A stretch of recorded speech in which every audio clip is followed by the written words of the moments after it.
আমাদের আজকের গল্প অনিক চক্রবর্তীর কলমে শিল্পপতি হত্যা রহস্য। গল্প পাঠে রয়েছে শুভ, শুভম, প্রীতম, রাজ চট্টোপাধ্যায়, বর্ণালী এবং আমি অপূর্ব। পোস্টার ডিজাইন করেছে কৃষ্ণেন্দু মণ্ডল। গল্পটি মন দিয়ে শুনুন। তবে হ্যাঁ, আমাদের চ্যানেলটিকে সাবস্ক্রাইব না করে থাকলে অবশ্যই করবেন। এই রকম গোয়েন্দা গল্প ও অ্যাডভেঞ্চার গল্প আমরা প্রায় নিয়ে আসি। তাহলে আর বেশি দেরি না করে চলুন শুরু করা যাক। বাড়ির ভেতর থেকে ভেসে আসছিল কান্নার শব্দ। বাড়িটার চারপাশ থেকে পুলিশ ঘিরে রেখেছে। বাড়িটা কলকাতার হ্যারিসন রোডের থেকে মাত্র আধা ঘন্টার মতো পথ। সেখানেই একটা প্রাসাদসম দোতলা বাড়ি। আমি আর ব্যোমকেশ যখন ওই বাড়িটার কাছে গিয়ে পৌঁছলাম, তখন দেখা হয়ে গেল বিধুবাবুর সাথে। উনি গম্ভীর মুখে পায়চারি করছেন। আমাদের দেখেই একবার মুখ উঁচু করে তাকালেন। আমাদের সাথে যে ওনার সম্পর্ক খুব একটা ভালো নেই সেটার বলে দিতে হয় না।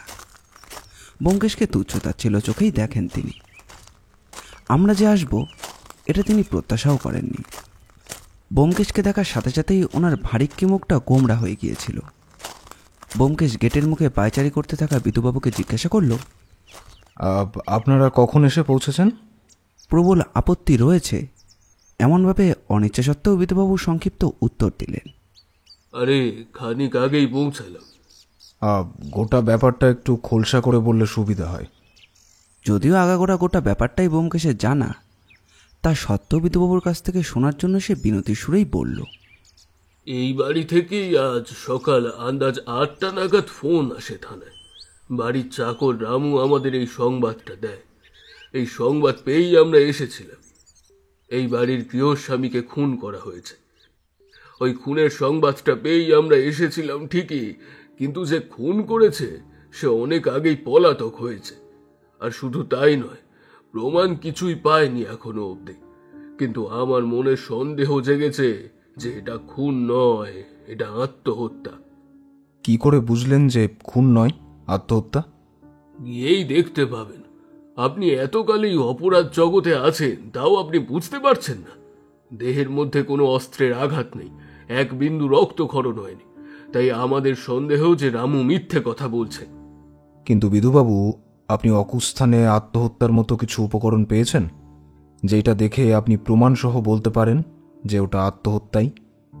এমন অনেক পদ্ধতি আছে যেখানে দেহ থেকে রক্ত না বেরোলেও খুন করা যায়। আর যদি দেহ এখনো এইখানেই থাকে, তাহলে ময়নাতদন্ত না হওয়া অবধি আপনার বলা কথা একেবারেই ভিত্তিহীন। কথাটা বলে ব্যোমকেশ একবার কবজিতে আটা ঘড়িটার দিকে চোখ রাখল। এখন প্রায় 10টা বাজে। সকালের দিকেই আমাদের কাছে লালবাজারের কমিশনার মিস্টার আশুতোষ রায়ের একটা টেলিফোন আসে। ভদ্রলোকের সাথে ব্যোমকেশের আলাপ হয়েছে অনেক দিনই। তিনি ব্যোমকেশকে সব রকমভাবেই পুলিশি কাজে নিযুক্ত করেন। ওই কারণেই বাড়ি থেকে এখানে চলে এলাম সোজা ট্রাম ধরে। ব্যোমকেশ এবার ভেতরে ঢুকে গেল। সদর দরজার কাছে দুজন পুলিশ মোতায়েন করা। বাড়ির চারিদিক থেকে মনে হলো যে সেকেলে ধাঁচের বাড়ি। আর গৃহস্বামী যে বেশ প্রতিপত্তিশালী সেটা দেখেই অনুমান করা যায়। বাড়ির বারান্দার কাছেই ছিল একটা বড় বিলাসবহুল সাদা রঙের অ্যাম্বাসেডর, কিন্তু বনেটের কাছে কাঁচটা ভাঙা। যিনি খুন হন তিনি হলেন একজন স্বর্ণ ব্যবসায়ী। আর শুধু তাই নয়, কলকাতায় তার বেশ নাম রয়েছে। তিনি প্রতি মাসেই যে অনাথাশ্রমে বেশ মোটা অঙ্কের টাকা দান করে দেন সেইটা সম্বন্ধে অনেকবার খবরের কাগজেও পড়েছি। আমরা দুজনেই সিঁড়ি দিয়ে উপরে উঠে গেলাম।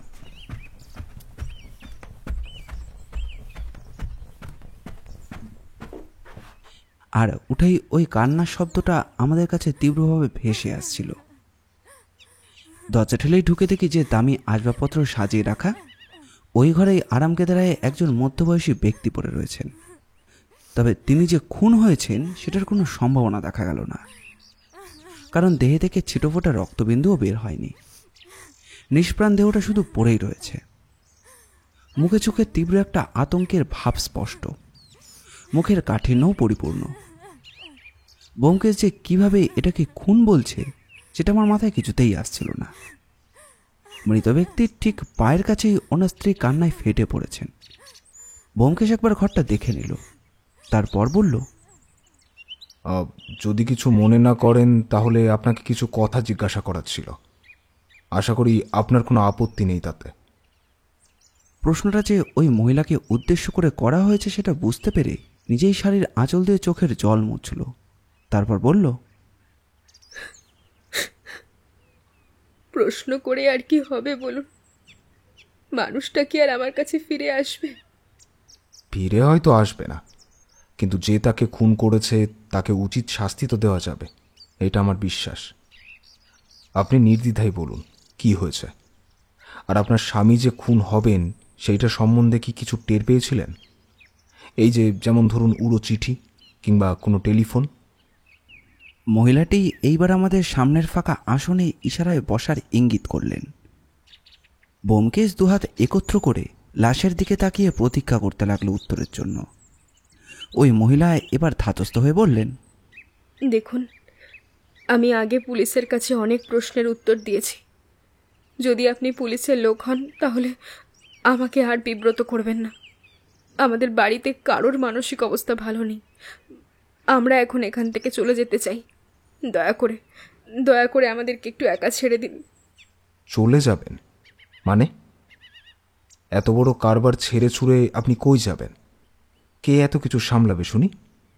আর যদি কিছু মনে না করেন তাহলে বলতে পারি যে আমি এবং আমার এই সহকারী বন্ধু অজিত, আমরা দুজনের কেউই পুলিশের লোক নই। আমার নাম ব্যোমকেশ বক্সী। কথাটা বলেই ব্যোমকেশ তার স্বভাবসিদ্ধ ভঙ্গিতে হাতটা জোর করল। মহিলাটি তার নাম শুনে যে কিঞ্চিত অবাক হয়েছে সেটা তার মুখের অভিব্যক্তিতেই ফুটে উঠল। তিনি দুই হাতে জড়ো করে বলে উঠলেন, নমস্কার, আমার নাম সরলা চৌধুরী। বর্তমানে আমি চৌধুরী পরিবারের একমাত্র গৃহিণী। আমার স্বামী মৃত্যুর আগে অবধি আপনার নাম করেছিলেন। মৃত্যুর সময় তিনি আমাকে বহুবার বলেছিলেন যে তার অপঘাতে মৃত্যু হলে আমি যেন আপনাকে দিয়েই তার খুনের তদন্তটা করাই। হয়তো উনি আপনার কাছে যেতেনও, কিন্তু তার আগেই তার এইভাবে মৃত্যু হলো। উনি কি তার মানে আগেই জেনেছিলেন যে তার মৃত্যু হতে পারে? প্রশ্নটা করার পর ব্যোমকেশ সপ্রশ্ন দৃষ্টিতে তাকিয়ে রইল সরলা দেবীর দিকে। উনি চোখের কোণে জমে থাকা অশ্রুবিন্দুটি একবার মুছে নিয়ে তারপর সম্মতিসূচক ঘাড় নাড়লেন এবং তারপর বললেন, উনি তো প্রায় প্রতিদিনই নিজের ব্যবসার স্থানে গিয়ে দোকান সামলাতেন। অবশ্য প্রতিদিন তার অতি বিশ্বস্ত একজন কর্মী নিধিরাম এসে তার কাছ থেকে চাবির গোছাটা নিয়ে চলে যেত। উনি সব কিছু সেরে তারপর বেরিয়ে যেতেন গাড়ি নিয়ে বেরিয়ে গিয়ে তারপর সমস্ত দিনের কাজ সারার পর বাড়ি ফিরতেন ওই রাত্রি 10টা। তবে কালকে এসে উনি অদ্ভুত একটা কথা বললেন, যেটা শুনে আমি তাকে বহুবার সান্ত্বনা দেওয়ার চেষ্টা করলাম, কিন্তু কেমন যেন একটা পাগলের মতো আচরণ করতে লাগলেন তিনি। আমাকে বারবার বলতে লাগলেন যে কেউ নাকি তাকে খুন করতে চাইছে, কেননা কালকে তাকে লক্ষ্য করেই কেউ নাকি গুলি ছুঁড়েছিল। কিছুটার জন্য উনি প্রাণে বেঁচে গিয়েছেন। ওই সময় তার গাড়ি কে চালাচ্ছিল? না, গাড়ি উনি চালান না। আমাদের গাড়ি চালানোর একজন পাকা ড্রাইভার আছে, সেই ওনাকে নিয়ে যায় আর নিয়ে আসে। কিন্তু ব্যোমকেশবাবু, কেউ কেন আমার স্বামীকে খুন করতে চাইবেন বলুন তো? আর যদি খুন করেও, বাড়ির মধ্যে আমাদের অজ্ঞাতসারে এভাবে খুন করে দিল। আচ্ছা, প্রথম কে দেখেছে লাশটা ঘরে পড়ে থাকতে? রামু। ও প্রতিদিনই আমার স্বামীকে সকালের চা দিয়ে আসে। আজকে সকালেও ওই চা দিতে গিয়ে দেখে দরজাটা ভিতর থেকে বন্ধ। দরজা বন্ধ করে উনি কোনোদিনই শোন না। অনেকবার ডাকাডাকি করেও যখন তার সাড়া না পাই, তখন যেন মনটা কেমন কু ডেকে ওঠে। আর রামুই পুলিশে সংবাদটা দিয়েছিল। পুলিশ এসে দরজা ভাঙে আর খানিক আগেই দেহটা উদ্ধার করে। এটা যে খুন একদম নিশ্চিত হচ্ছেন কি করে বলুন তো? আত্মহত্যাও তো হতে পারে। আমি প্রশ্নটা করলাম, কিন্তু ব্যোমকেশ একবার উঠে গিয়ে ওই লাশের দিকে নজর বুলিয়ে নিচের স্থানে এসে বসে পড়ল। আর তারপর গম্ভীরভাবে বলল, না অজিত, আত্মহত্যা হতে পারে না। আমার মনে হচ্ছে এটা একটা খুন। যে খুন করেছে সে খুব বুদ্ধিমত্তার সাহায্যেই কাজটা করেছে। সরলা দেবীকে এবার ব্যোমকেশ আবার জিজ্ঞাসা করল, আপনি আর চৌধুরী বাবু তো একই ঘরে থাকেন। ওনার খুনের সময়টা সম্পর্কে কিছু জানতে পেরেছিলেন? মানে দরজা খুলে কেউ কি রাতের দিকে ঢুকেছিল? একদমই না ব্যোমকেশবাবু। কালকে অনেক রাত্রি অবধি উনি শুয়ে শুয়ে বেড সাইড টেবিল ল্যাম্প জ্বালিয়ে বই পড়ছিলেন। আর শুধু তাই নয়, আমি সকালের দিকে তাকে এপাশ ওপাশ ফিরতেও দেখেছি। আশ্চর্যের ব্যাপার আরেকটা, উনি অ্যালার্ম ঘড়ি বন্ধ করেছিলেন নিজের হাতে, আর চা বলে একবার চিৎকার করে রামুকে ডেকেও ছিলেন। সব কিছুই উনি সকালেই করেছিলেন। আমি তো প্রতিদিন 5টার সময় উঠি, আর উঠেই নিচের ঘরে চলে যাই ওই হেঁসেলে সব সামলানোর জন্য। আমি ঘুম থেকে ওঠার 1 ঘন্টা পরেই উনি উঠেছিলেন। উনি যখন চায়ের ফরমাশ দিয়েছিলেন তখন কি ঘরে কিংবা আশেপাশে কেউ ছিল? সেইটা আমি বলতে পারবো না ব্যোমকেশবাবু, কিন্তু আমার স্পষ্ট মনে আছে রামু চায়ের পেয়ালাটা হাতে যখন পৌঁছলো রান্নাঘরে, তখন আমি ওর মধ্যে একটা উদ্বিগ্নতার ভাব দেখেছিলাম। আর শুধিও ছিলাম ওকে যে চায়ের পেয়ালা হাতে ও কেন এসেছে, আর ধমক দিয়েছিলাম যে চাটা কি জুড়িয়ে ঠান্ডা হয়ে গেছে। আসলে উনি আবার ঠান্ডা চা একদম পছন্দ করেন না, কিন্তু উত্তরেও কাঁপতে কাঁপতেই বলেছিল যে উনি নাকি দরজা ভেতর থেকে বন্ধ করে রেখেছেন, আর বহুবার দরজা ধাক্কা দেওয়ার পরেও নাকি উনি ভেতর থেকে কোনো সাড়া শব্দ দেয়নি। আমার এটা শুনে খুব সন্দেহ হয়, আর এই সন্দেহের বশেই আমি রামুর সাথে ওপরে যাই। দেখলাম সত্যি সত্যি দরজা ভিতর থেকে বন্ধ, আর ওই বন্ধ দরজার ভিতর থেকে ভেসে আসছে একটা ঝাঁঝালো গন্ধ। আমি বহুবার ডাকাডাকি করলাম, কিন্তু 1 ঘন্টা অতিক্রম করার পরে যখন কিছুই হলো না, তখন উনি যখন ঘর থেকে আর বেরিয়ে এলেন না, তখন আমি বাধ্য হয়ে পুলিশে খবর দিতে বলি। কিন্তু পুলিশে খবর দিয়েই ভুলটা করেছি ব্যোমকেশবাবু। পুলিশ আসার পর যত সব অবান্তর প্রশ্ন করে একেবারে আমাকে অতিষ্ঠ করে তুলেছে। কথাটা বলে উনি অন্যমনস্কভাবেই চেয়ে রইলেন মেঝের দিকে। ব্যোমকেশ আবার চারিদিক ভালো করে দেখে নিল। একটা জায়গায় দেখলাম ঠাকুরের ছোট্ট সিংহাসন। মেহগিনি কাঠের ওই সিংহাসনে বসিয়ে রাখা রয়েছে একটি ছোট্ট আকারের গণেশ মূর্তি।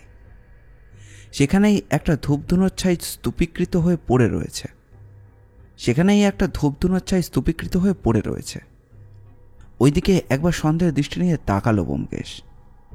আর ব্যোমকেশকে ওই সিংহাসনের পাশে ঘুরঘুর করতে দেখে সরলা দেবী বললেন, আসলে উনি ঘুম থেকে উঠেই ঠাকুরকে নিয়মমাফিক ধূপ দিতেন, আজকেও দিয়েছিলেন।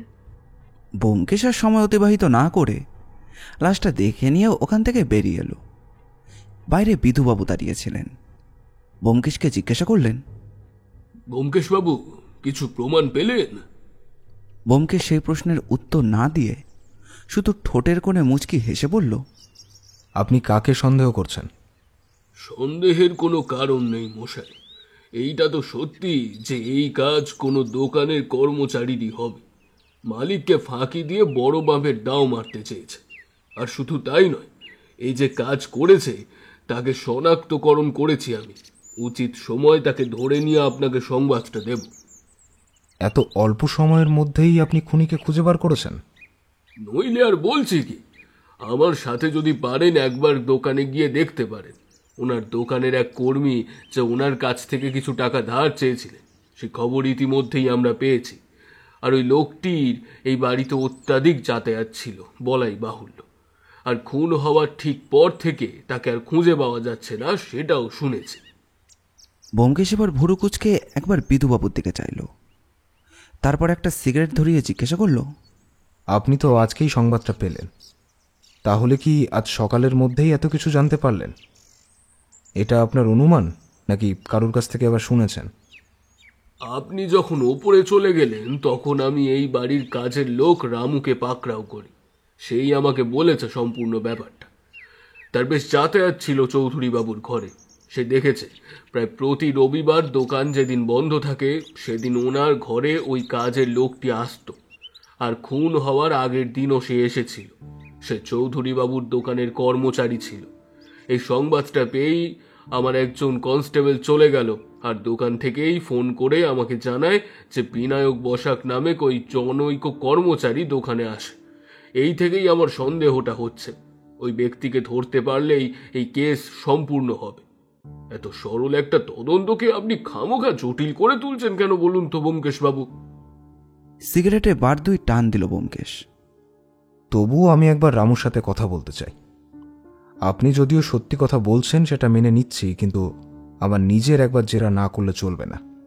আশা করি আপনার এই ব্যাপারে কোনো আপত্তি নেই। ওহো, স্রেফ সময় নষ্ট করবেন, স্রেফ সময় নষ্ট। ঠিক আছে, আপনার ওপর যখন কমিশনার স্যারের নির্দেশ আছে তখন আপনাকে বাধা দেওয়ার মানে কি? লাশ নিয়ে এইবার আমি যাই, দেখি যে পোস্টমর্টম রিপোর্ট কি বলছে। আপনার কি মনে হয় বিধুবাবু, এটা খুন নাকি আত্মহত্যা? আবারও বলছি, আত্মহত্যা বলেই তো মনে হচ্ছে।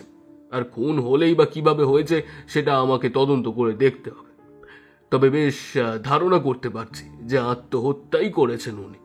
কেননা চৌধুরী বাবুকে কেউ গুলি করে প্রথমে খুন করতে চেয়েছে, আর সেই মানসিক চাপ সহ্য করতে না পেরে হয়তো বিষ খেয়ে জীবন দিয়েছেন। সেই প্রমাণ কি পেয়েছেন? না, প্রমাণ পাইনি বটে, তবে আমার মনে হচ্ছে এমনটাই। তবে যদি খুন হয় তাহলে খুনি কিভাবে খুন করলো আপনি বলুন। ব্যোমকেশ প্রত্যুত্তরে একবার দোতলার দিকে তাকিয়ে উঠে বলল, যে খুনটা করেছে সে গুপ্তভাবে নিজের কাজটা সেরেছে। আপাত দৃষ্টিতে মনে হচ্ছে যে কাজটা অন্য কেউ করেছে, কিন্তু না, যে এই কলকাঠিটা নেড়েছে সে নিজেকে আলাদা করে রেখেছে। আমাদের কাজ হচ্ছে সে আসল মাথাটাকে খুঁজে বার করা, তারপর প্রমাণ করে দেওয়া যে খুনের কাজটা সেই করেছে। তবে সে নিজে কিছু করেনি। তার অর্থের জোর বেশ ভালোই ছিল, তাই ভাড়া সম্পূর্ণ কাজটা করেছে। আপনি কি বলতে চাইছেন? প্রশ্ন করল বিধুবাবু। ব্যোমকেশ সে কথার উত্তর না দিয়ে সংক্ষিপ্তভাবে উত্তর দিল আর বলল, এখনই আমি কিছু বলছি না, শুধু এটাই বলতে পারি যে আসল সময় হলে আমি সবকিছুই ফাঁস করব। ব্যোমকেশ বক্সী সত্যান্বেষী। সত্যিগুলোকে এক জায়গায় জড়ো করে তারপরেই আমি দোষীকে ফাঁসির কাঠগড়াতে দাঁড় করাবো। চলে সজিত। ব্যোমকেশের নির্দেশ মেনে আমি চলে এলাম নিচের ছোট্ট ঘরটা আছে যেখানে, সেই দিকে। একজন কনস্টেবল আমাকে দেখিয়ে দিল রামুর ঘরটা। ঘরটা ছোট, একটা তক্তার ওপর বিছিয়ে রাখা রয়েছে বিছানা, আর একটা মাটির কুঁজো স্টিলের বাটি দিয়ে ঢাকা দেওয়া। রামু কিন্তু বয়স্ক চাকর, সে বিহলভাবেই চেয়ে রয়েছে দেওয়ালের দিকে। আমরা ঢুকতেই সে হাউমাউ করে কেঁদে উঠল, বলল, বাবু বাবু আমারই সিঁড়ি দেন, আমি আমি এইসবের কিছু জানি না বাবু। আমাকে আমাকে দয়া করে বাঁশি দেবেন না বাবু, দয়া করে বাঁশি দেবেন না গো। আমি আমি বহুদিন ধরে এই বাড়িতে আছি বাবু। আমি আমি কর্তার নুন খেয়েছি। আমার আমার কোনো কসুর নেই গো বাবু, আমার কোনো কসুর নেই। আমাকে আমাকে সাইডে দেন, আমাকে সাইডে দেন।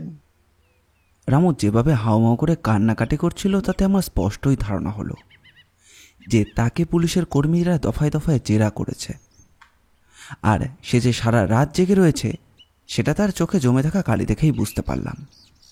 ব্যোমকেশ কিন্তু এবার সোজা তার দিকে এগিয়ে গিয়ে ঠিক তার পাশে বসে পড়ল এবং তার দিকে সামনাসামনি জিজ্ঞাসা দৃষ্টিতে তাকিয়ে জিজ্ঞাসা করল, দেখো রামু, বেশিরভাগ সময় দেখা গেছে বাড়ির কোনো সদস্যের মৃত্যু হলে প্রথম সন্দেহটা গিয়ে পড়ে বাড়ির কাজের লোকের ওপর। আমি তোমার গিন্নিমার কাছ থেকে সবকিছুই শুনেছি, কিন্তু উনি আমাকে একটি কথাও বলেননি যে এই বাড়িতে সর্বদা একজনের যাতায়াত ছিল, আর সেই চৌধুরী বাবুকে খুন করেছেন। এই ব্যাপারে তোমার যদি কিছু জানা থাকে তাহলে আমাকে বলতে পারো।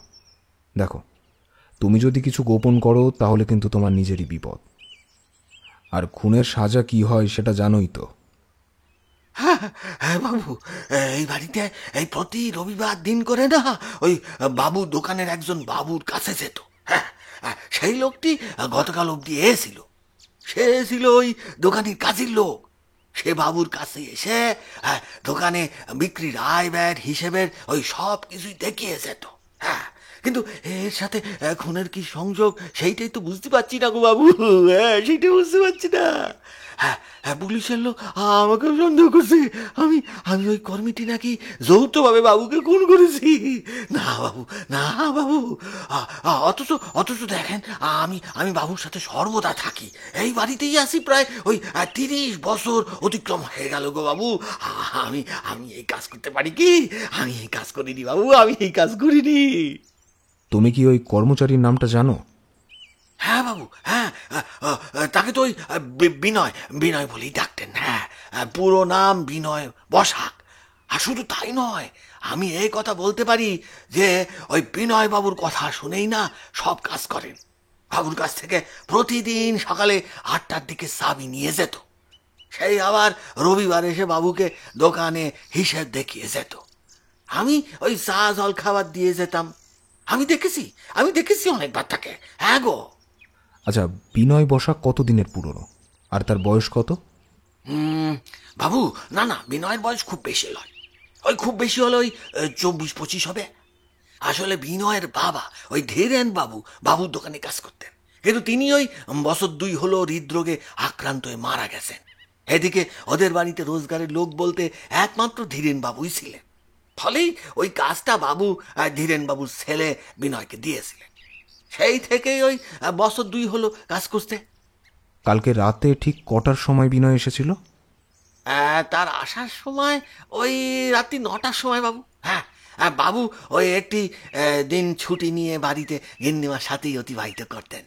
কোথাও গেলে ওই 8টার মধ্যে বাড়ি ফিরে আসতেন।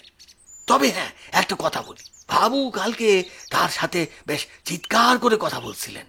অবশ্য বিনয় মুখে টু শব্দটি করেনি, মুখে কুলু পেতে মাথা নিচু করে দাঁড়িয়েছিল। কথা শুনিয়ে বাবু তাকে ওইখান থেকে চলে যেতে নিষেধ করে ঘর থেকে বেরিয়ে গিয়েছিল। তারপর খানিক বাদেই ওই ঘরে ফিরে আসে, আর তারপর দরজাটা ভিতর থেকে না বন্ধ করে দেন। তারপর কি কথা হয় সেইটা তো আমার জানা নেই গো, সেইটা আমার জানা নেই। বিনয় কালকে কটার দিকে বাড়ি থেকে বেরিয়েছিল? আগে আগে ওই 1, 2, 3, 4, হ্যাঁ ওই 10:30 নাগাদ। হ্যাঁ, ওই সময় সে বেরিয়ে পড়ে। তারপর কই যায় আমার আর কিছু মনে নেই গো বাবু, আমার আর কিছু মনে নেই। যেদিন গাড়িটার কাজ ভেঙে গিয়েছিল সেদিন চৌধুরী বাবুর মধ্যে কোনো পরিবর্তন দেখেছিলে? হ্যাঁ, গিন্নিমার সাথে তিনি তেমন কথা বলেননি। গাড়ির কাঁচ ভাঙার ব্যাপারটা ঘটে ওই বৃহস্পতিবার নাগাদ। সেদিন আমি বাবুকে রাতে নিচে খেতে আসার সময় ডাকতে গিয়েছিলাম বটে। গিয়ে দেখি যে দরজা ভেজিয়ে রাখা, আর বাবু আরাম কেদারায় গা এলিয়ে পড়ে আছেন। আমি বাবুকে বাইরে থেকে তাগাদা দিলাম খেতে আসার জন্যে, কিন্তু তিনি আমাকে বললেন যে তার খিদে নেই। আমি আর জোর করিনি, ওইখান থেকে চলে এসেছিলাম। বিশ্বাস করুন বাবু, পুলিশকে আমি একই কথা বলেছি, কিন্তু কিন্তু কেউ আমার কথা বিশ্বাস করছে না। আমি আমার আমার কোনো কসুর নাই। আপনারা আপনারা আমাকে বাঁচান বাবু, আপনারা আমাকে বাঁচান। ঠিক আছে, তুমি আমাকে শুধু বিনয় বসাকের সন্ধানটা পেলে জানিও। বলে ব্যোমকেশ আর আমি তখনকার মতো ওখান থেকে বেরিয়ে আসি। পুলিশ অনেক আগেই লাশ নিয়ে চলে গিয়েছে। বেরোতে গিয়ে সরলা দেবীর সঙ্গে দেখা হয়ে গেল। উনি ব্যোমকেশের দিকে প্রত্যাশাপূর্ণ দৃষ্টিতে তাকিয়েছিলেন। ব্যোমকেশ চলে যাওয়ার আগে ওনার কাছে গিয়ে একবার জিজ্ঞাসা করল, আচ্ছা, আপনার কাছ থেকে আমার একটা কথা জানার ছিল। আপনার বাড়িতে সদস্য কজন? বাড়ির কর্তা তো চৌধুরী বাবুই ছিলেন। এখন আমি, আর সেই সাথে আমাদের বহুদিনের পুরনো চাকর রামু, আর আমার মেয়ে সুরবালা ছিল, কিন্তু ওর বিয়ে হয়ে গেছে। বিয়ে কবে হয়েছিল? বিয়ের কথা শুনে উনি একটু ম্লান মুখে তাকালো দেওয়ালের দিকে। ভদ্রমহিলা যেই দেওয়ালের দিকে তাকিয়েছিল সেখানে কাচের ফ্রেমে বাঁধানো একটি শাড়ি পরিহিত মেয়ের ছবি ছিল। মেয়েটির বয়স অল্প। ওই ফটোটার কাছে হালকা একটু ভাঙন ছিল। ব্যোমকেশ এগিয়ে গিয়ে ফ্রেমটা দেওয়াল থেকে নামিয়ে খুঁটিয়ে খুঁটিয়ে দেখতে লাগলো। আর চৌধুরীবাবুর স্ত্রী ধরা গলায় বললেন, মেয়ের বিয়ে সম্বন্ধে আমাদের অনেক খারাপ অভিজ্ঞতা আছে। সে আমাদের অমতে বিয়ে করেছিল, আমাদেরকে না জানিয়ে প্রেম করতো, আর একদিন না জানিয়ে বিয়ে করে চলে আসে। আমার কর্তা একটু বদমেজাজি ছিলেন তো, তিনি কিছুতেই মেয়ে জামাইকে মানেননি। এমন তিরস্কার আর গলাবাজি করে বাড়ি মাথায় তুলেছিলেন যে পাড়ার লোক জড়ো হয়ে গিয়েছিল। সকলের সামনেই তিনি মেয়েকে ত্যায্য করেছিলেন। মেয়ে জামাইয়ের সাথে ওই দিনই চলে যায়। আমি অনেক অনুরোধ করেছিলাম, কিন্তু উনি নিজের সিদ্ধান্তে অটল ছিলেন। মেয়ে আপনার কোথায় থাকে সেটা কি জানেন? আর লুকিয়ে কি তার সাথে যোগাযোগ রেখেছিলেন? চোখের জল হাতের উল্টো পিঠ দিয়ে মুছে বললেন, না, আমার মেয়ের সাথে আমরা যোগাযোগ রাখিনি। তবে সে কোথায় থাকে একটা ইশারা পেয়েছিলাম। কর্তার দোকানে একজন কর্মচারী ছিলেন, ধীরেনবাবু। তিনি আমাকে মেয়ের ঠিকানা জোগাড় করে দিয়েছিলেন। আমি লুকিয়ে কিছু টাকা ওকে ওই মানি ট্রান্সফার করতাম, কিন্তু সেটা আমার কর্তা জানতেন না। আপনি যদি আমাকে ওই ঠিকানাটা দেন তাহলে খুবই সুবিধা হয়। ভদ্রমহিলা আমাদের দাঁড়িয়ে থাকতে বলে চলে গেলেন ভেতরে। তারপর একটি ছোট্ট চিরকুট নিয়ে সেটা বাড়িয়ে দিল ব্যোমকেশের দিকে। আর সেটা দেখেই ব্যোমকেশ একবার চোখ বুলিয়ে নিল, আশ্বাস দিয়ে বলল, আচ্ছা বেশ, এবার চলি। আপনি নিশ্চিন্তে থাকুন, আমি এটার একটা ঠিকই সুরাহা করব। বাইরে বেরিয়ে এসে দুই বন্ধু মিলে সিগারেট ধরিয়ে পথ চলতে শুরু করলাম। আমার মনে তখন অনেক প্রশ্ন জমা হচ্ছিল। সেইগুলোই ব্যোমকেশকে জিজ্ঞাসা করব কি না ভাবছি। ওই সময় ব্যোমকেশ আমাকে উল্টে জিজ্ঞাসা করল, অজিত, তোমার কি মনে হয় খুনটা কিভাবে হতে পারে? আর সব থেকে আশ্চর্য লাগছে এই ভেবে যে ওই খুনটা যেই করে থাকুক না কেন, সে বাড়ির মধ্যে প্রবেশ করলো কখন, আর প্রবেশ করে সকলের চোখকে ফাঁকি দিয়েই চৌধুরীবাবুকে হত্যা করলো কখন? না, এইটা ঠিক আমার মাথায় আসছে না। হয়তো তোমার খুনি দড়ি বেয়ে কোনো রকমে দোতলায় উঠে চৌধুরীবাবুর ঘরে ঢুকেছে, তারপর নিজেই নিজের কাজ ছেড়েছে। তোমার এই ধারণায় আমি একমত নই অজিত। তুমি লক্ষ্য করনি, বাড়ির পেছনের দিকে একটা ছোট্ট কালী মন্দির আছে, আর ওই কালী মন্দিরটায় যে বেশ ভক্ত সমাগম হয় সেটা তো দেখতেই পেলে। কেউ যদি বাড়ির পেছন দিক থেকে দড়ির সাহায্যে ওঠার চেষ্টা করে তাহলে যে সে অন্যের চোখে ধরা পড়ে যাবে, সেইটাও কিন্তু আমার প্রথমে মনে হয়েছিল। বাড়ির পেছনেই একটা পুকুর দেখতে পেয়েছি। ওই পুকুরে কিছু ছেলের দল সাঁতার কাটছিল, সেটাও আমি দেখেছি। মনে রাখবে, খুনটা হয়েছে সকালের দিকে। কিন্তু এটা তো স্বাভাবিক মৃত্যুও হতে পারে। লাশ আমি নিজেও দেখেছি, দেহে কোনো অস্বাভাবিক কিছুই নেই। প্রথমে দেখলাম দেহ একেবারে চিহ্নবিহীন। আর এটা তো হৃদরোগে মৃত্যুও হতে পারে। হয়তো ওই বাড়ির কাজের লোক রামু শুধুই পুলিশকে ফোন করেছে। না, তোমার ধারণা সঠিক হতো তখন যদি না চৌধুরীবাবুকে প্রথমে কেউ গুলি করে হত্যা করতে চাইতো। কিন্তু যেহেতু ওই হত্যাকারী এই কাজটা করেছে, তাই আমার মনে হয় না এটা স্বাভাবিক কোনো কিছু। আমি ওই অ্যাম্বাসেডর গাড়িটা দেখেছি, কোনো কিছুতে আঘাত পেয়ে ওই কাঁচটা ভেঙেছে। আর শুধু তাই নয়, ওই গাড়ির কাঁচ যেটুকু অবশিষ্ট ছিল সেইখানে দুটি গর্ত দেখলাম। অর্থাৎ খুনি পরপর দুইটি গুলি ছুড়েছে। প্রথমটা লক্ষ্যভ্রষ্ট হয়েছে, আর দ্বিতীয়টা চৌধুরীবাবুর ঘাড়ে লাগত, কিন্তু সেই কাঁচে লেগেই কাঁচকেই চূর্ণ বিচূর্ণ করে দেয়। আর ওই গাড়ির কাছে স্পষ্ট আঘাতের শব্দ পেয়েই চৌধুরীবাবু প্রথম দিকে ঘাবড়ে গিয়ে পিছনে ফিরে দেখেন। তারপর দ্বিতীয় গুলিটা কাঁচটা ভাঙার পরে পাশে ছিটকে পড়ে যাওয়ায় উনি দারুণ ভয় পেয়ে যান এবং মাথাটা নিচু করে নিজেকে যতটা সম্ভব নিচু করে দেন। আচ্ছা ব্যোমকেশ, তুমি এত কিছু জানলে কি করে? নাকি এটা তোমার শুধুই অনুমান? অনুমান, আর সেই সাথেই দেখা দৃষ্টিকোণ। আমি বাড়ি থেকে ফেরার পথে একবার গাড়িটা দেখে নিয়েছিলাম, তবে এইটা দেখে আমার মনে হচ্ছে বিষ দিয়েই হত্যা হয়েছে। এইবার ময়নাতদন্তের রিপোর্ট যদি হাতে পাই তাহলে সম্পূর্ণটা বুঝতে পারবো। এখন আমাদের করণীয় কি বলো তো? এখন কিছুই করণীয় নেই, তুমি বাড়ির পথে চলে যাও। আমি খানিকক্ষণ দরকারি কিছু কাজ করে আসছি। ভাবছি একবার সুরবালা দেবীর সাথে কথা বলে আসি। আসলে কি উনি জানেন যে ওনার পিতার মৃত্যু হয়েছে? ব্যোমকেশ, আমিও যেতে ইচ্ছুক তোমার সাথে।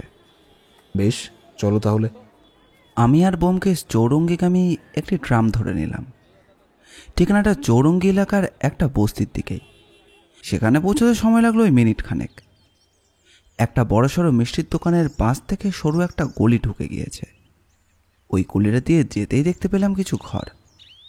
ব্যোমকেশ একজন মহিলাকে জিজ্ঞাসা করল যে সুরবালা দেবীর বাড়িটা ঠিক কোন দিকে।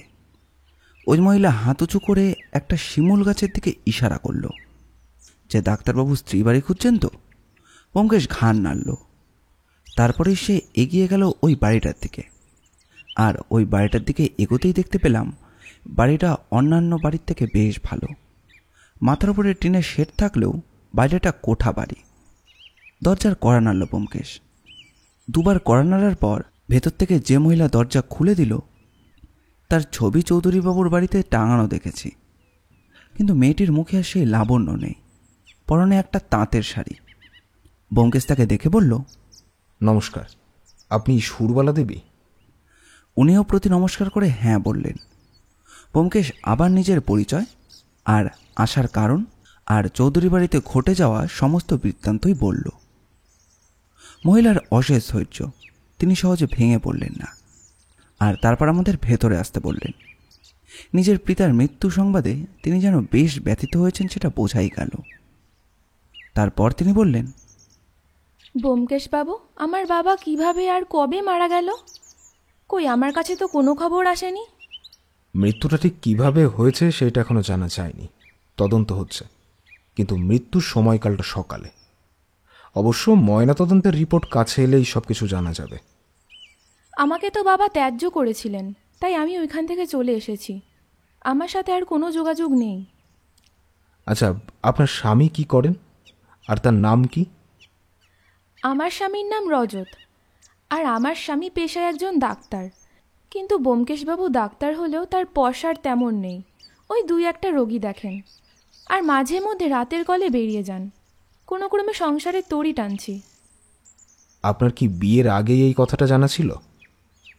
না, আমি তো জানতাম উনি কলকাতার মেডিকেল কলেজে পাশ করা ছাত্র, আর ডাক্তারিতে তার বেশ পসার। আমাদের ছিল 5 বছরের প্রেম। মানছি আমি বাড়িতে কিছুই জানাইনি, কিন্তু আমার হাতে আর কোনো উপায় ছিল না। কিন্তু আপনি বিয়েটা না জানিয়ে করলেন কেন? ওই যে বললাম, আমার বিয়ে না করে আমার উপায় ছিল না। আমার বাবা আমার জন্য পাত্র খুঁজছিলেন, আর তার একজন পছন্দসই পাত্র তিনি পেয়েছিলেন। আমাকে মা বহুবার বলেছিলেন আমি যেন রাজি হই, কিন্তু রজত আমার জীবনে ভিন্ন, আর কাউকেই আমি স্বামীরূপে মেনে নিতে পারলাম না। ব্যোমকেশ গ্লাস থেকে জল পান করল। তার চোখ তখন ঘরময় অনুসন্ধানে মগ্ন। দেখলাম সে উঠে দাঁড়ালো। তারপর শোকেসটা ভালো করে দেখতে থাকলো। তারপর আনমনেই বলল, রজতবাবু কি জানতেন যে আপনার বাবার মৃত্যু হয়েছে? না, সে জানবে কি করে? সে তো নেই 1 দিন 2 দিন হলো। রাত নেই দিন নেই সে ব্যাগ নিয়ে বেরিয়ে পড়তো। আচ্ছা সুরবালা দেবী, আপনার কি ভাগ আছে চৌধুরী বাড়িতে? আমাকে একদিন জিজ্ঞেস করলো। খেয়ে দিয়ে সবেমাত্র চোখটা বুজে এসেছে। ওই সময় এমন প্রশ্ন করলো শুনে আমার চোখে ঘুম উড়ে গিয়েছিল। আমি তাকে সন্তোষজনক কোনো উত্তর দিলাম না। কিন্তু সে ওই দিন রাতেই তারপর বেরিয়ে গেল। বলল যে ঘরে ফিরতে কিছুদিন সময় লাগবে। সেই যে বেরিয়েছে ব্যোমকেশবাবু, ফেরার নাম নেই। 2 দিন কেটে গেল। আপনার কি আর কিছু বলার আছে ব্যোমকেশবাবু? কিন্তু আপনার ওই বাড়িতে কোনো ভাগ আছে কি না জেনে রজতবাবুর কী লাভ? এই কথা বলতে বলতে ব্যোমকেশ মুখ নিচু করে ঘরময় পায়চারি করল। আমি দেখলাম যে সুরবালা দেবী অবধি মুখ বুজে বসে রয়েছেন। সুরবালা দেবী বেশ খানিকক্ষণ চুপ করে থেকে আবার উঠলেন। আপনার কি আর কিছু বলার আছে ব্যোমকেশবাবু? আমাকে একটু বেরোতে হবে। আমি কাছেই একটা প্রাইভেট স্কুলে পড়াই। আমার স্বামীর একার টাকায় তো সংসার চলে না। আর একবার চোখ বুলিয়ে নিল ব্যোমকেশ বাড়িটায়। তারপর পাঞ্জাবির হাতার আস্তিনটা গুটিয়ে ঘড়িটা দেখে নিয়ে বলল, না, আমাদের সময় দেওয়ার জন্য অনেক ধন্যবাদ। এবার উঠি, চলো অজিত। কিন্তু আমাদের দরকার হলে কিন্তু আবার আসব। উনি দরজা অবধি এগিয়ে গেলেন। গলি থেকে বেরিয়ে ব্যোমকেশ আমাকে বাড়ি ফিরে যেতে বলল। তার আরও কিছু জায়গায় যাওয়ার দরকার রয়েছে, সেখানে সে একাই যাবে। আমি কিছু বলতে যেতাম, কিন্তু ব্যোমকেশ আমার উত্তরের আশা না করেই চলে গেল সেখান থেকে। আমিও ট্রাম ধরে বাড়ির পথে ফিরলাম। পুটিরাম চা করে রেখেছিল। চা খেতে খেতে আমি ভাবনায় ডুবে গেলাম খুনের সম্পর্কে। ব্যোমকেশ সর্বদাই আমাকে বলেছে যে অপরাধীর চিন্তাধারা দিয়ে কোনো কোনো কেসকে দেখতে। আমি আজ ওই কাজটাই করেছি। ওই সময় হঠাৎ টেলিফোনটা বেজে উঠল। পুটিরাম টেলিফোনটা ধরতে যাচ্ছিল, কিন্তু আমি উঠেই ওই ফোনটা তুললাম, আর কানে দিতেই ওপাশ থেকে একটি কর্কশ শব্দ ভেসে এলো। কেউ যেন আমাকে বলল, আপনি কি ব্যোমকেশ বক্সী বলছেন? না, আমি তার সহকারী অজিত কথা বলছি। আপনি কি বলছেন? কিন্তু ওপাশ থেকে ভেসে এলো ভৎসনামূলক উক্তি। বেশ রূঢ়কণ্ঠেই আমাকে ওপাশ থেকে অচেনা ব্যক্তিটি বলে উঠল, ব্যোমকেশকে তদন্ত থেকে সরে দাঁড়াতে বলুন, নইলে এর পরবর্তী শিকার কিন্তু আপনাদের মধ্যেই কেউ হবে। খুন করব আমি, কিন্তু হদিশ কেউ খুঁজে পাবে না। আর আমার ব্যাপারে মাথা গোলাবার চেষ্টা করলেই নির্ঘাত মৃত্যু কিন্তু অনিবার্য। আমি বেশ উত্তেজিত হয়েই মোক্ষম একটা উত্তর দিতে যাচ্ছিলাম, কিন্তু না, আমার কথা বলার আগেই ওপাশ থেকে ওই ব্যক্তিটি খ্যাসখ্যাসে কণ্ঠে হো হো করে অট্টহাসিতে হেসে উঠল, আর তারপর খুট করে রিসিভার নামানোর শব্দ হলো। আমি ফোনটা রেখে দিয়ে সিগারেট ধরাতে গিয়ে কে যেন আমার হাতটা চেপে ধরল। ঘুরে দাঁড়াতে গিয়ে দেখি ব্যোমকেশ দাঁড়িয়ে রয়েছে। ব্যোমকেশকে কিন্তু চেনাই যাচ্ছে না। ধুতি পাঞ্জাবি পরা রিজু চেহারার ওই ব্যক্তিত্বশালী ব্যোমকেশকে কিন্তু মোটেই তেমনটা লাগছে না। তার পরনে হতশ্রী চেহারার এক পোশাক, আর সে ধরে আছে একটি লাঠি। বয়সের গাছ পাথর কিছুই আন্দাজ করা যাচ্ছে না। সে শক্তভাবেই আমার হাতটা ধরে রয়েছে আর বলছে, ওই সিগারেটটা সেবন করলে তোমার প্রাণহানি হবে। ওইটা তোমার ড্রয়ারে রাখা ছিল, তাই তো? হ্যাঁ, আমি তো নিয়ে যাইনি সিগারেটের প্যাকেটটা, তোমার থেকেই তো চেয়ে খাচ্ছিলাম। আর এইমাত্র আমার ব্যবহৃত ওই সিগারেটের প্যাকেটটা ড্রয়ার থেকে টেনে বার করেছি। কিন্তু ব্যাপারটা কি বলো তো, তুমি নিজেই বা ছদ্মবেশ ধারণ করলে কেন? এই, তোমার মতলবখানা কি গো? পুটিরাম, ও পুটিরাম। পুঁটিরাম বেরিয়ে এলো আর আমার দিকে তাকিয়ে বলল, এইমাত্র বাবুর গলা শুনলাম না? উনি কই? আর আপনি বা কে? কাকে চাই? তোমার কাছে আমার নামে কোনো চিঠি এসেছিল? এইবার পুটিরাম ব্যোমকেশকে চিনতে পেরেছে। সে ফ্যাল করে চেয়েই ছিল ব্যোমকেশের দিকে। ব্যোমকেশ আবার প্রশ্ন করল, কি হলো? উত্তর দিচ্ছ না কেন, বলো। হ্যাঁ বাবু, আপনি আর অজিতবাবু তো বেরিয়ে গেলেন। তারপর আপনারা বেরিয়ে যাওয়ার ঠিক 10 মিনিট পর একজন বয়স্ক লোক এসেছিলেন। দরজায় টোকা দিয়ে আমাকে কাঁপা কাঁপা কণ্ঠে ডাকলেন। তারপর আমার হাতে খামটা দিয়ে বললেন, এইখানে কি ব্যোমকেশবাবু থাকেন? উনি কি আছেন? আমি উত্তর দিয়ে বললাম, না, ব্যোমকেশবাবু অজিতবাবু কেউই বাড়িতে নেই। কেন বলুন তো? উনি বললেন, ওনার একটা চিঠি ভুল করে আমাদের ডাক বাক্সে দিয়ে গিয়েছে। লেটার বক্স খুলে বুঝতে পারেন যেটা তার নয়, তাই দিতে চলে এলাম। তারপর তিনি আমার কাছ থেকে 1 গ্লাস জল খেতে চাইলেন। ওই লোকটা তখন বৈঠকখানায় ঢুকে সোফা অধিকার করে বসেছিল। আমি জল নিয়ে ফিরে আসার পর দেখলাম ওই বয়স্ক লোকটি চলে গিয়েছে, আর দরজাটা হাট করে খোলা। ব্যোমকেশ এবার ওই পত্রটা দেখল আর ঠোঁটের কোণে অবজ্ঞার হাসি ফুটিয়ে বলল, খুব পাকা লোক। এখন ডাক পরিষেবা যা ভালো, তাতে ডাক পিয়নের ঠিকানা ভুল হবার কোনো কথা নয়। আমার কাছে এর আগেও অনেক পত্রই এসেছে, ওইগুলো সবকটাই রেজিস্ট্রি। আর এইটা দেখো, শুধুমাত্র একটা বাদামি খাম, আর খামে কোনো স্ট্যাম্প নেই। যে চিঠিটা দিয়েছে সে যে কোনো অছিলাই আমার ঘরে ঢুকতে চেয়েছিল। তার কাজটা মিটে গেছে বলেই সে চলে গিয়েছে। কি বলো তো ওই ব্যক্তিটি যে তোমার সন্ধানে এসেছিল? সিগারেটের প্যাকেটে মোট 4টে সিগারেট ছিল।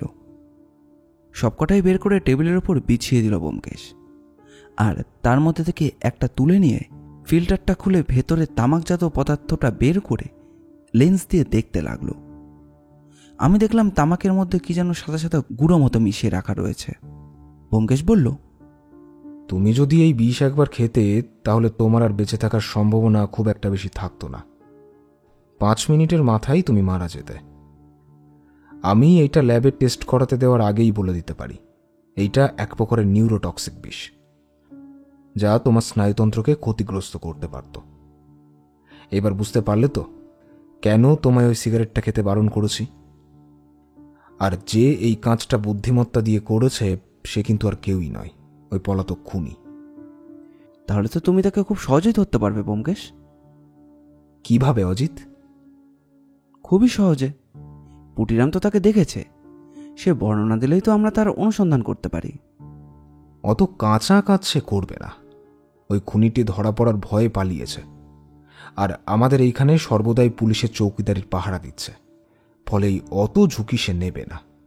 সে বুড়ো লোকের ছদ্মবেশ ধারণ করেই এখানে এসেছে, আর তার অসাধারণ অভিনয় দক্ষতা আছে। সে নিজের আসল কণ্ঠকে সহজেই রূপান্তরিত করে কাপা কাপা কণ্ঠে কথা বলতে পারে। এইবার ব্যোমকেশ ওই খামটা প্রথমে উল্টাপাল্টা খুলে দেখল যে সাদা পৃষ্ঠাটা তাতে ভাঁজ করে রাখা। ইংরেজি অক্ষরের বর্ণ কেটে কেটে সম্পূর্ণ একটি বাক্য লেখা রয়েছে, যার তর্জমা করলে দাঁড়ায়, এই কাজ থেকে নিবৃত হও, নইলে বিপদ আছে। ব্যোমকেশ ওই সাদা কাগজটা দেখে নিয়ে তারপর ফেলে দিল টেবিলের ওপর। আমার মনে তখন প্রশ্ন, ওই খুনিকে তাহলে কি ধরা যাবে না? আমাদের সামনে দিয়ে সে চলে গেল, অথচ আমরা হদিশও পেলাম না। বিকেলের দিকে আমাদের বাড়িতে এলেন বিধুবাবু। ব্যোমকেশ যেন ওনার প্রতীক্ষাতেই বসেছিল। বিধুবাবুকে দেখে বৈঠকখানার ঘরে বসিয়ে জিজ্ঞাসা করল, কোনো খোঁজ পেলেন বিনয় বসাকের? না ব্যোমকেশ বাবু, সে যে কই গেল তার হদিশই পাই। আর তার বাড়ি অবধি আমি ধাওয়া করেছিলাম। বাড়িতেই সে ছাড়া তার মা থাকে। তার মাকে জেরা করে জানলাম যে ছেলে 2 দিন হলো বাড়িতে ফেরেনি। বাড়ি ফেরেনি, তাই নিজের ছেলেকে নিয়ে তিনি বেশ চিন্তিত। দোকান থেকে কিছু সরিয়েছে কি? না, দোকানের খাতাপত্র আমরা সব পুঙ্খানুপুঙ্খভাবেই দেখেছি। হিসেবের কোনো গড়মিল নেই। আর অন্য কর্মচারীদের থেকে যা জানলাম সেইটা হলো যে বিনয় দোকানে হিসেবের খাতাপত্র লেখার কাজগুলো দেখত। আর তা না জানিয়ে চলে যাওয়ার বিষয়টা সত্যি আশ্চর্য লাগছে ব্যোমকেশবাবু। আমার কি মনে হয় জানেন তো, সেই কলকাতাতেই নেই। হয়তো বেটা ওই দুষ্কর্মটা করেই পালিয়েছে। না, তেমনটা হওয়ার কোনো সম্ভাবনা নেই।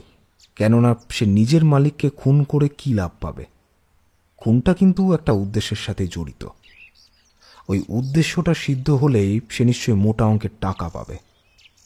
তার মানে আপনি বলতে চাইছেন যে সে কারোর নির্দেশেই কাজ করেছে? হ্যাঁ, আপাত দৃষ্টিতে কিন্তু সেইটাই আমার কাছে অত্যাধিক যুক্তিগ্রাহ্য বলেই মনে হচ্ছে। নইলে যে তাকে তার পিতার মৃত্যুর পর ওই কাজে নিযুক্ত করল, তাকে হত্যা করলে তার তো ক্ষতি, তাই না? কিন্তু আমাদের তাকে খুঁজে বার করা দরকার একটাই কারণে, যে সে আসল খুনিকে চেনে আর তার সাথে তার নিত্য কথাবার্তা হয়। আমি এবার ব্যোমকেশকে ফোনের কথাটা বললাম। শুনে ব্যোমকেশ কিন্তু বিশেষ অবাক হলো না। সিগারেট ধরিয়ে বলল, সে আমাদের সম্বন্ধে আগে থেকেই জানে। আমরা যে তদন্তে মাথা ঘামাতে পারি সেটা আগেই জেনে গিয়েছিল সে। কেননা চৌধুরীবাবুর স্ত্রীর কথা শুনুনি অজিত? চৌধুরীবাবু আমাকেই তার মৃত্যু তদন্ত করার ভারটা দিয়েছিল। সেইটা সে বেশ কয়েকবার শুনেছে আড়াল আবডাল থেকে। কিন্তু সে জানলো কি করে আপনার কথা? রামুর কাছ থেকে। রামুকে আড়ালে ডেকে নিয়ে সে আমার সম্বন্ধে জেনেছে। সে প্রতিনিয়ত আমার গতিবিধির উপর নজর রাখছে। তবে আজকে রাতে ওই বাড়ির দিকে একটু বিশেষ পাহারা দেবেন। কেননা বলা তো যায় না, চৌধুরীবাবুর মৃত্যুর পর আইনসম্মতভাবে ওই সম্পত্তির মালিক তার স্ত্রী মিসেস সরলা চৌধুরী। তাকেও হয়তো কোনোভাবে যদি হত্যা করার পরিকল্পনা করে, আমাদের খুব সতর্ক হয়ে ওই কাজটা করতে হবে। আচ্ছা, পোস্টমর্টম রিপোর্ট কি বলছে? ব্যোমকেশ এবার জিজ্ঞাসা করল বিধুবাবুকে। বিধুবাবুর হাতে একটি খাম ছিল, সেটা তিনি ব্যোমকেশের হাতে দিলেন। কিন্তু ব্যোমকেশ খাম খোলার আগেই তিনি বলতে শুরু করলেন, রিপোর্টটা দেখে ডাক্তার বলছে যে বিষক্রিয়াতেই মৃত্যু। একটা গন্ধ যেটা নাকের মধ্যে দিয়ে ফুসফুসে গিয়ে স্নায়ুতন্ত্রকে অকেজো করে দিয়েছে। আর প্রায় সাথে সাথেই শ্বাসরোধ হয়ে মৃত্যু হয়েছে। আর কোনো আঘাত নেই। তবে বিষটা কি সেইটা শনাক্ত করতে আমাদের চিকিৎসকরা ব্যর্থ হয়। তবে বিষটা যে কি সেটা শনাক্ত করতে আমাদের চিকিৎসকেরা ব্যর্থ হয়। কি উপায়ে ওই বিষ ওনার শরীরে গেল সেটা জানা গিয়েছে? না না না না, ওইটাই রহস্য অজিতবাবু, ওইটাই রহস্য। ওইটাই তো ডাক্তাররা বুঝতে পারছেন না। এমনটাই আন্দাজ করেছিলাম। চৌধুরীবাবুকে শেষ করার জন্য এমন কোনো জিনিসের দরকার ছিল যেটা প্রয়োগ করলে মৃত্যু হবে সাথে সাথে এবং কোনো শব্দ হবে না।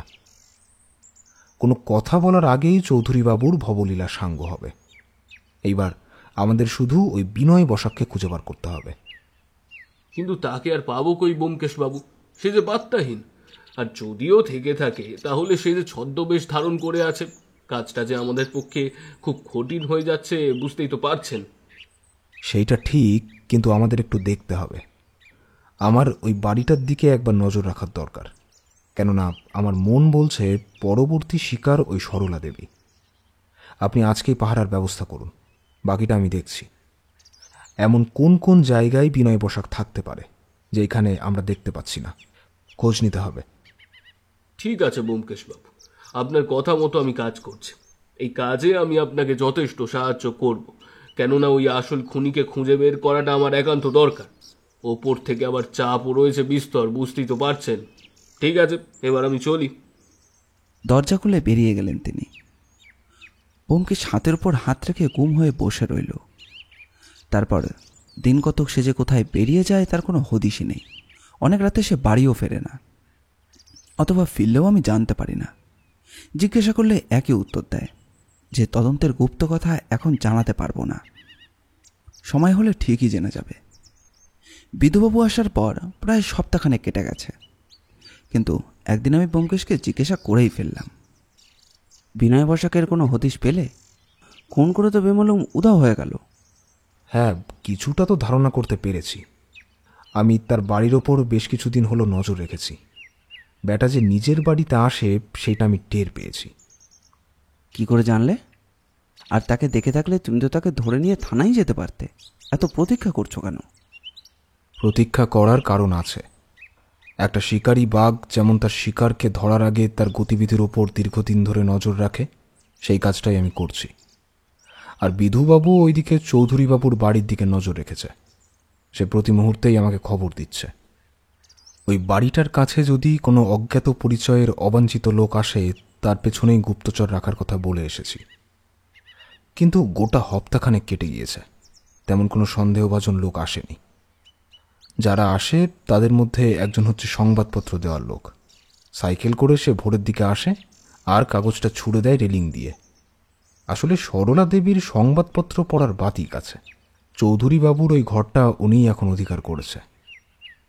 চৌধুরীবাবুর দোকান থেকে তার বাড়ির দূরত্ব ওই 1 ঘন্টার পথ, বুঝলে তো। আমি ওই বাড়ির দিকে সারাদিন নজর রেখেছিলাম। ওই বাড়িটার থেকে খানিকটা দূরেই একটা ঝোপ মতো আছে। ওইখানে প্রায় সারাদিন বসে থেকে যখন সন্ধ্যার দিকে আধার নেমে আসে, আর সেই সাথেই ওই বাড়ির আনাচে কানাচে লোকজনের চলাচল বন্ধ হয়ে যায়। ওই সময় দেখেছিলাম একজন লোক দূর থেকে আসছে। আর শুনলে অবাক হবে অজিত, ওই লোকটাকে দেখতে মনে হলো বৃদ্ধ, কিন্তু আদেও সেটা নয়। আমি দূর থেকে স্পষ্ট দেখতে পেয়েছিলাম তার হাঁটা চলার ভঙ্গিমা। বৃদ্ধ লোকের হাঁটা চলা আর জোয়ান বয়সী ব্যক্তির হাঁটা চলার মধ্যে ফারাক তো থাকবেই। ওই বৃদ্ধ ব্যক্তিটি দ্রুত গতিতে সোজা চলছিল, আর তার চলার গতির মধ্যে এক অদ্ভুত ক্ষিপ্রতা ছিল। প্রথমে সে এদিক ওদিক চাইল, তারপর পায়ের জুতো জোড়া হাতে নিয়ে খালি পায়ে দৌড়ে আমার চোখের সামনে যে বাড়িটা ছিল ওই বাড়িটার দরজায় টোকা দিল। দেখলাম একজন বয়স্ক মহিলা, যার পরনে শুধুমাত্র একটা সাদা শাড়ি, সে দরজাটা খুলে দিল, আর ওই লোকটা ঢুকে গেল। ওই বাড়িটাই যে বিনয় বসাক সেটাই সত্যি, কেননা দরজার বাইরে নেমপ্লেটে লেখা ছিল তার নাম। তাহলে সে কলকাতা ছেড়ে পালায়নি। তাহলে তো হয়েই গেল, তাই নয় কি? না হে অজিত, ওই যে এই কার্যতে লিপ্ত সেইটা আমার জানা দরকার। প্রমাণ না করতে পারলে সে খালাস পেয়ে যাবে। আশা করি ওই বিনয় বসাক আজকেই কিছু না কিছু সূত্র ফেলে যাবেই, আর সে কার অধীনে কাজ করছে সেটা জানা দরকার। তবে খুব তাড়াতাড়ি আমি এইটার একটা কিনারা করতে পারবো। কথাটা বলে ব্যোমকেশ নিজের আরাম কেদারায় বসে পড়ল আর বুক পকেট থেকে বার করলো একটা সিগারেট। ব্যোমকেশকে বেশ চিন্তিত দেখলাম। তার দৃষ্টি যে কড়ি কাঠের দিকে সেটাও বেশ দেখতে পেলাম। সে পায়ের উপর অপর পা তুলে নাচাচ্ছে। আমি তার সাথে আর কোনো কথা বললাম না। তার চিন্তায় বাধা পড়লে সে নিশ্চয়ই ক্রুদ্ধ হবে, কিন্তু ব্যাপারটার মীমাংসা যে খুব সহজেই সে করে ফেলবে এটা আমার জানা ছিল না। তখন ঠিক 10টা বাজে। হঠাৎ করেই ব্যোমকেশ উঠে পড়ল আর আমাকে বলল, চলো তো একবার চৌধুরী বাড়ির থেকে ঘুরে আসি। আমার মন বলছে আজকে কিছু একটা হবেই। আর ওই সময় টেলিফোনটা বেজে উঠল। ব্যোমকেশ দৌড়ে টেলিফোনটা ধরল আর কানে দিতেই সে যেভাবে কথা বলছিল তাতে আমার মনে হচ্ছিল এটা বিধুবাবু। কথা শেষ করে ব্যোমকেশ রিসিভার রেখে দিয়ে আমাকে তাড়া দিয়ে বলল, অজিত, আর বসে থেকে সময় নষ্ট করো না। বিধুবাবু ফোন করেছিল। বাড়ির ওপর যে গুপ্তচর নজর রেখেছিল সে ওই বাড়ির থেকে দুপুরের দিকে সরলা দেবীর চিৎকার শুনতে পেয়েছে। আর শুধু তাই নয়, একজন বৃদ্ধ লোক থেকে থেকে ওই বাড়িটার কাছেই ঘুরঘুর করছে। বিনয় বসাকের সন্ধান কি পুলিশ পায়নি? না, আমি ওই দিকটা সামলাচ্ছি। ওই কনস্টেবল যে ওই বাড়িতে সন্দেহভাজন ব্যক্তিকে দেখেই খবর দিয়েছে। শোনো অজিত, তোমাকে একটা কাজ করতে হবে। তুমি ওই বাড়ির ভেতরে খিড়কির দরজা দিয়ে প্রবেশ করবে। দেখবে যেন কেউ তোমায় দেখতে না পায়।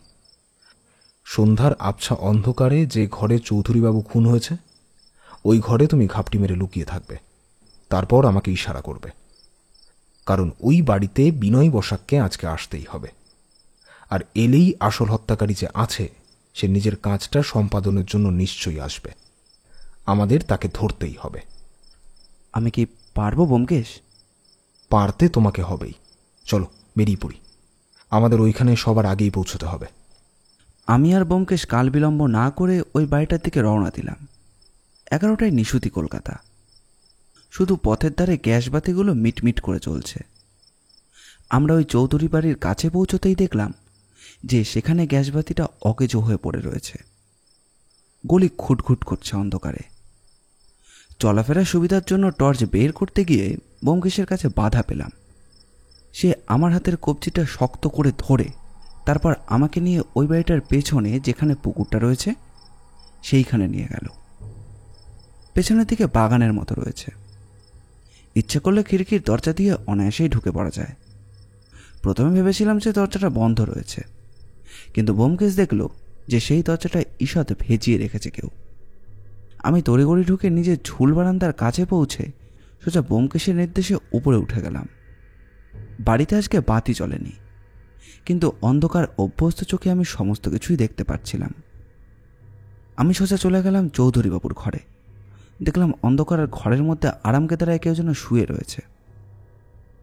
আর দেখলাম পাশেই একটা প্লেটে আধ খাওয়া কিছু একটা পড়ে রয়েছে। আমি একটা কোণ বেছে বসে পড়লাম। খানিকক্ষণ সময় অতিবাহিত হলো। আমি মধ্যে মধ্যে জানলা দিয়ে দেখতে লাগলাম যে ব্যোমকেশ কোথায় রয়েছে। প্রায় বহুক্ষণ যখন দম বন্ধ করা ওই ঘরের মধ্যে বসে অস্থির হয়ে উঠেছি, ঠিক সেই সময় দরজা ঠেলে কারুর যেন ঢোকার শব্দ পেলাম। আর এও দেখতে পেলাম যে যে ঢুকেছে সে বেশ লম্বা চওড়া একজন ব্যক্তি। তার হাতে ধরা রয়েছে একটি সিরিঞ্জ।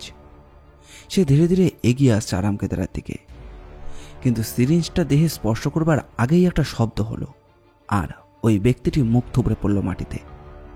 আর সেই সঙ্গে শোনা গেল ব্যোমকেশের তুচ্ছ তাচ্ছিল্য করা স্বর।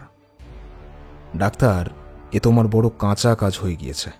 আমি জানতাম তুমি আজকে আসবেই। সাথে সাথে নিচ থেকে কয়েক জোড়া পায়ের শব্দ শুনে চমকে উঠে দেখি যে বিধুবাবু আর কয়েকজন কনস্টেবল এসে দাঁড়িয়েছে ঢোকার মুখেই। ব্যোমকেশ সুইচ টিপল আর ঘর আলোতে পূর্ণ হয়ে উঠল। আমি সবকিছুই দেখতে পাচ্ছিলাম। দেখলাম আমাদের সামনে আরামকেদারায় শুয়ে রয়েছে সরলা দেবী, আর ঠিক তার পায়ের কাছেই রয়েছে একজন কম বয়সী ব্যক্তি। তার হাত থেকে সিরিঞ্জটা পড়ে গিয়েছে। ব্যোমকেশ দাঁড়িয়ে রয়েছে আর তার হাতে একটা রিভলভার। ওই কম বয়সী ব্যক্তিটার দিকে তাক করে রয়েছে। ওই ব্যক্তিটি কিন্তু এবার কোনো রকমে উঠে দাঁড়ালেন, তারপর ব্যোমকেশের দিকে ফিরে চাইলেন। তার চোখ ক্রোধে ফুটে উঠেছে। ব্যোমকেশ ঠোঁটের কোণে বুদ্ধিমত্তার হাসি ফুটিয়ে বলল, আপনার খেলা শেষ ডাক্তারবাবু। আমি জানতাম আপনি আসবেন। আজকেই আপনি যে সরলা দেবীকে মৃত্যুর মুখে ফেলে দেবেন সেইটা আমার বিলক্ষণ জানা। কি প্রমাণ আছে যে আমি এই কাজের সঙ্গে জড়িত? প্রমাণের কি অভাব আছে? আপনি নিজে আড়ালে থেকে দোকানের বিশ্বস্ত কর্মী বিনয় বসাককে টাকার লোভ দেখিয়ে হত্যা করিয়েছেন চৌধুরীবাবুকে। কিন্তু কি মোটিভটা সেটা কিছুতেই বুঝতে পারছেন না, তাই তো?